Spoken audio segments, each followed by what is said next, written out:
Okay, we're gonna go quick. So we are trying to make a cat box, and here are some of the first steps. So number one, we are going to go to MakerCase, and we're going to make a makercase.com and make a box. Mine is 4 inches by 6 inches by 4 inches. You can see it right here. That's what it'll turn out to be. I did not use finger slots or T-slots. I downloaded it as an SVG, and then I opened it over here in Curve, and that's what you see in red. Those are all the cutouts. There's going to be 5 pieces. Now, next, I went over to Google, and I looked up a cat. Now, I specifically looked up this phrase, silhouette, because I want to make a cutout of a cat. Now, the thing is, I just found this one, and I was able to download it. But if you don't, you can also do the following. You can do a screenshot of the cat here. And I'm not doing a good job of this, so you would have to take your time with it. But you can do that. You can drag this in. But there's one more step. This won't work. This is a PNG. What we need to do is we need to convert it to an SVG. So we're going to go sketch, and we're going to leave everything in the same, and then auto trace. And now you can see that that's an outline. Perfect. Good. Bye. See ya. Okay.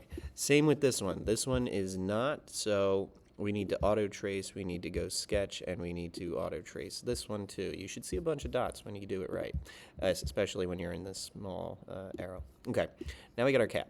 Now what do we do? Well, I don't know. So I think what we're going to do is maybe,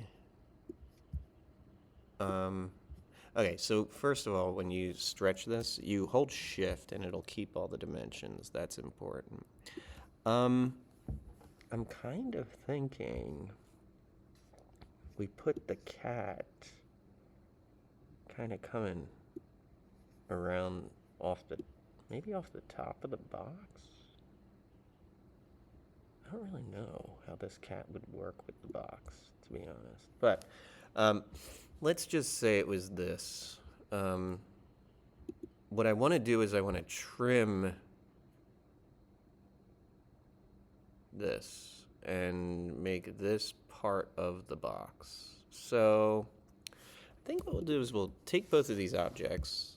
Let's zoom in. Okay, so I got the cat. I got one square or rectangle here, and let's try and unionize it. Okay, that will do the trick. You can see its feet kind of disappeared, so you're gonna have to play around with this to get it right, but for the most part that is right. Now this is off of the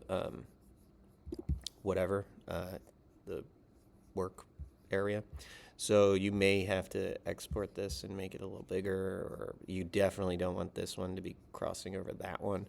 But I think we just made a cat thing. So now we would export as an SVG and go like that. Save. Oh. Cat box. Save. Okay. And now, I don't know what this will look like, so let's go into our Glowforge app and see if this will work.